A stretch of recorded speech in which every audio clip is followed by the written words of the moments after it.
సభాధ్యక్షులు గౌరవనీయులు ప్రొఫెసర్ కోదండరామ్ గారు, అలాగే గౌరవనీయులు నా చిరకాల మిత్రుడు నేను future prime minister of the south India అని చెప్పి పిలువబడుతున్న, నేను గత 10 ఏళ్ల క్రితమే చెప్పాను తిరుమావళవన్ గారికి. అది 15 ఏళ్ళు అవుతుంది. He will be the future prime minister from South India. I declared 10 years back.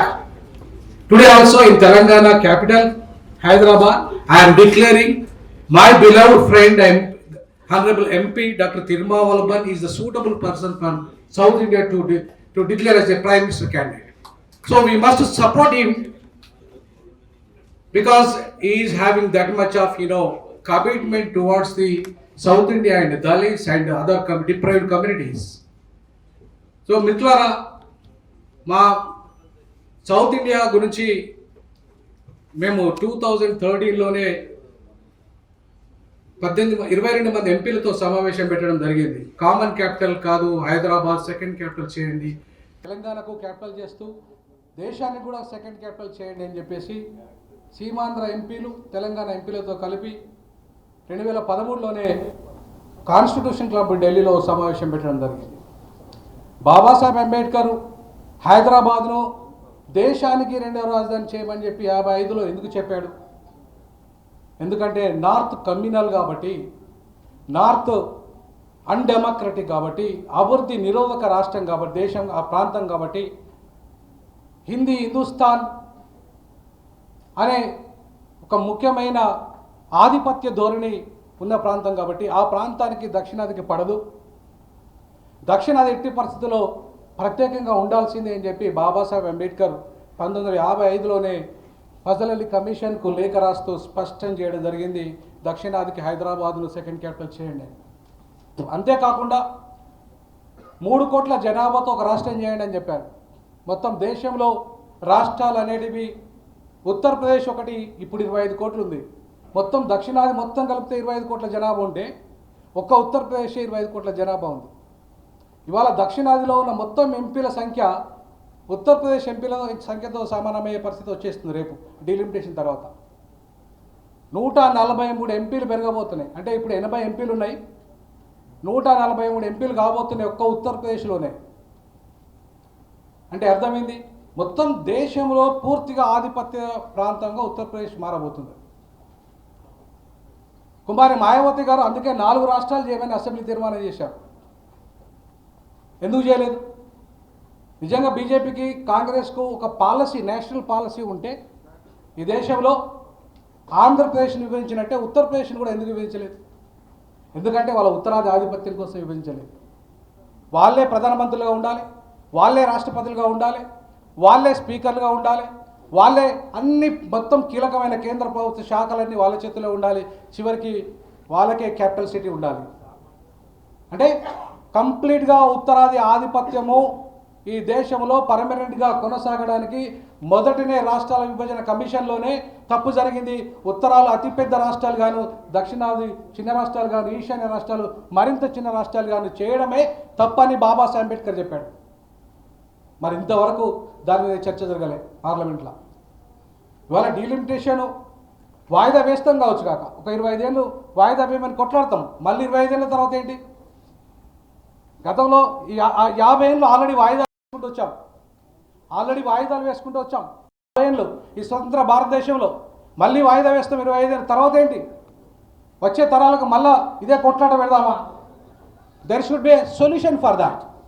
అందుకే బాబాసాహెబ్ అంబేద్కర్ చెప్పినట్టుగా, నవభారత నిర్మాత బాబాసాహెబ్ అంబేద్కర్ చెప్పినట్టుగా ఈ దేశంలో డీలిమిటేషన్ కమిషన్ ఏదైతే ఉందో 3 కోట్లకు ఒక రాష్ట్రంగా, 4 కోట్లకు ఒక రాష్ట్రంగా చేయగలిగితే, అట్లీస్ట్ 5 కోట్లకు ఒక రాష్ట్రం కనుక చేయగలిగితే ఈ సమస్యకు పరిష్కారం లభించే అవకాశం ఉంది. కరెక్ట్గా రిప్రజెంటేషన్, ఎంపీల రిప్రజెంటేషన్ సమానంగా ఉంటుంది అన్ని రాష్ట్రాల్లో. కానీ పాపం ఒక్క ఎంపీ ఉంటాడు ఒక రాష్ట్రంలో, మొత్తం 80 ఎంపీలు ఉంటారు ఒక రాష్ట్రంలో. అంటే 80 ఎంపీలు ఉన్న వాళ్ళు ఈ దేశంలో ఆధిపత్యం చేస్తారా? ఒక ఎంపీ ఉన్నోడు చేస్తాడా? ఎవరు చేస్తారు ఈ దేశంలో? సో ఉత్తరాది రాష్ట్రాల్లో 3 యూపీ, బీహార్, మధ్యప్రదేశ్ జాలి ఈ దేశాన్ని వెళ్ళడానికి వాళ్ళు. ఒక 3 రాష్ట్రాలు జాలీగా ఈ దేశాన్ని, ఇంకా మిగతా రాష్ట్రాలతో పనిలేదు వాళ్ళకు.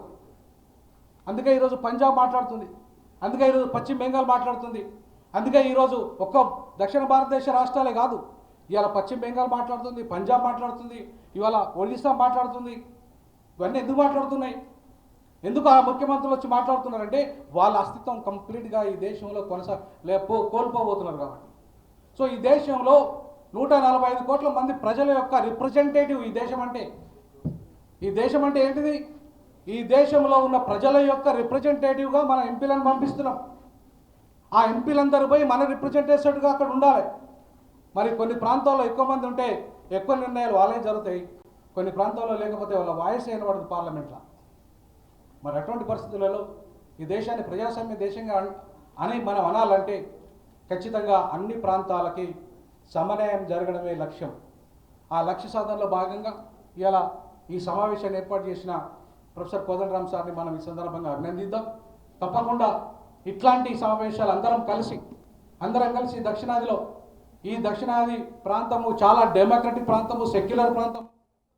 ఈ ప్రాంతం నుండి అనేక సాయుధ పోరాట ఉద్యమాలు కానీ, నక్సలైట్ పోరాటం కానీ, ఈ ప్రాంతం నుండే సామాజిక విప్లవ పోరాటాలు కానీ, సామాజిక న్యాయ పోరాటాలు కానీ ఈ ప్రాంతం నుండే వచ్చాయి. కాబట్టి ఇంత గొప్ప ప్రాంతం, ఈ ప్రాంతాన్ని, ఈ ప్రాంత అస్తిత్వాన్ని, హక్కులను కాపాడుకునే దిశగా తప్పకుండా ప్రొఫెసర్ కోదండరామ్ సార్తో కలిసి పనిచేస్తాం. ఖచ్చితంగా డీజాక్ ఏర్పాటు చేసింది అందుకు, దక్షిణాది జాయింట్ యాక్షన్ కమిటీ ఏర్పాటు చేసింది అందుకు. సో ఆ దక్షిణాది జాయింట్ యాక్షన్ కమిటీ ఏదైతే ఉందో, గతంలో టీజాకు ఎట్లయితే పనిచేసిందో అందరం కలిసి మనమంతా కూడా మన దక్షిణాదిలో ఒక బలమైన ఉద్యమాన్ని, ప్రధానంగా రాజకీయ ఉద్యమాన్ని, ఈ రాజకీయ పార్టీల సమూహంతో కలిసి ప్రజా ఉద్యమాన్ని నడిపిస్తే తప్ప వాళ్ళు భయపడి రారు. లేకపోతే ఖచ్చితంగా ఈ పర్మనెంట్గా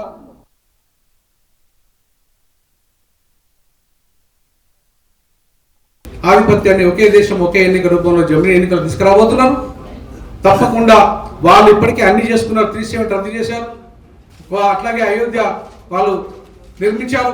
ఇక వాళ్ళు చేయాల్సింది అలా జమిలీ ఎన్నికల పేరుతో ఈ దేశంలో పూర్తిగా ప్రజాస్వామ్యాన్ని రద్దు చేసి అధ్యక్ష తరహా పరిపాలనలో ఇలా మోడీ ఈ దేశానికి మొదటి ప్రధానమంత్రి ఒక నియంత్రణ ప్రెసిడెంటియల్ ఫార్మ్ ఆఫ్ గవర్నమెంట్ తీసుకురావడానికి ఒక ప్రయత్నం జరగబోతుంది. కాబట్టి ఈ ప్రజాస్వామ్యాన్ని కాపాడేది దక్షిణాదే, ప్రజాస్వామిక విలువల్ని కాపాడేది దక్షిణాదే. ఆ ప్రజాస్వామిక పోరాటాలకు పిలుపునిస్తున్న ప్రొఫెసర్ కోదండరామ్ గారిని అభినందిస్తూ మనమంతా కలిసి భవిష్యత్తులో ఐక్య ఉద్యమాల వైపు నడుపుతూ రాజ్యాంగాన్ని, ప్రజాస్వామ్యాన్ని కాపాడుకుందామని తెలియజేస్తూ సెలవు తీసుకున్న. జై భీమ్, జై భారత్.